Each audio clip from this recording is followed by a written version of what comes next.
ഇപ്പൊ നമ്മുടെ നാട്ടിൽ എൻട്രൻസ് എക്സാം ഉണ്ട്. ഇപ്പൊ നീറ്റിന്റെ എക്സാം 2024 നീറ്റ് എക്സാം എഴുതിയത് 24 ലക്ഷം ആൾക്കാരാണ് ഇന്ത്യയിൽ. ദെൻ അതേപോലെ നമ്മളൊരു കണക്കെടുക്കുകയാണെങ്കിൽ ഈ കൊമേഴ്സ് പ്രൊഫഷണൽ മേഖലയിൽ ഇത്രയും ആൾക്കാർ എന്ത് ചെയ്യുന്നില്ല, പഠിക്കുന്നില്ല എന്ന് വേണമെങ്കിൽ എനിക്ക് പറയാൻ വേണ്ടി പറ്റും. അത്രയും കുട്ടികൾ എന്ത് ചെയ്യുന്നില്ല, ഈ കൊമേഴ്സ് പ്രൊഫഷണൽ മേഖലയിൽ പഠിക്കുന്നില്ല. പിന്നെ കൊമേഴ്സിനുള്ള ഒരു ചെറിയ ഒരു സൈഡ് നെഗറ്റീവായിട്ടുള്ള ഒരു കാര്യം എന്ന് പറഞ്ഞാൽ സയൻസ് എൻട്രൻസ്, അതായത് മെഡിക്കൽ എഞ്ചിനീയറിങ്ങിനൊക്കെ പോകണം എന്ന് ആഗ്രഹിച്ച് പ്രിപ്പയർ ചെയ്യുന്ന കുട്ടികളാണെങ്കിൽ അവരുടെ ഒരു ആ ഒരു രീതിയിലുള്ള കോമ്പറ്റേറ്റീവ് എക്സാമിനുള്ള പ്രിപ്പറേഷൻ നോർമലി ഒരു 8ാം ക്ലാസ് മുതൽ അവർ സ്റ്റാർട്ട് ചെയ്യും.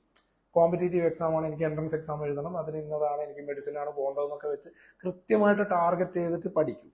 അപ്പോൾ അവർ വെക്കേഷൻ ടൈമിന് ക്ലാസ്സിന് പോകും. 10ാം ക്ലാസ് കഴിഞ്ഞ് വെക്കേഷൻ എടുക്കില്ല, പകരം അവർ കോച്ചിങ് ക്ലാസ്സിന് പോകും. +1 എൻട്രൻസ് കോച്ചിങ്ങും കൂടി ക്ലാസ്സിൻ്റെ കൂടെ ആഡ് ചെയ്യും.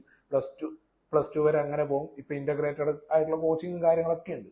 എന്നിട്ട് ഒരു 4-5 വർഷത്തെ നിരന്തര ശ്രമത്തിന് ശേഷമാണ് അവർ മെഡിക്കൽ എഞ്ചിനീയറിംഗ് പോലെയുള്ള ആ ഒരു മേഖലയിലേക്ക് പോകുന്നത്. തെറ്റാണെന്നല്ല പറയുന്നത്, പക്ഷെ അവർ മെന്റലി അതിനെന്താണ് പ്രിപ്പയർഡ് ആണ്. പക്ഷെ പലപ്പോഴും കൊമേഴ്സ് പ്രൊഫഷണൽ കോഴ്സുകളിലേക്ക് വരുന്ന ആൾക്കാർ, കുറച്ചാൾക്കാരെങ്കിലും ഈ ലക്ഷങ്ങൾ സാലറി, ഒപ്പിനാണ് വില എന്നൊക്കെ കേട്ടിട്ട് അത് മാത്രമേ കേൾക്കുന്നുള്ളൂ.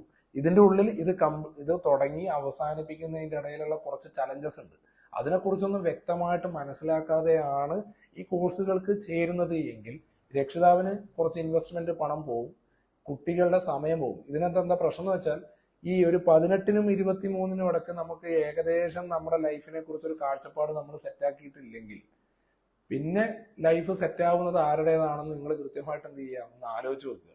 അപ്പോൾ ഒരു കുട്ടിയെ സംബന്ധിച്ചിടത്തോളം ഇതിനകത്ത് നിന്ന് കൂടുതൽ ഔട്ട്പുട്ട് കിട്ടണമെന്നുണ്ടെങ്കിൽ ആ കുട്ടിയുടെ ഇൻവോൾവ്മെന്റ് ആണ് ഏറ്റവും പ്രാധാന്യമുള്ള കാര്യം.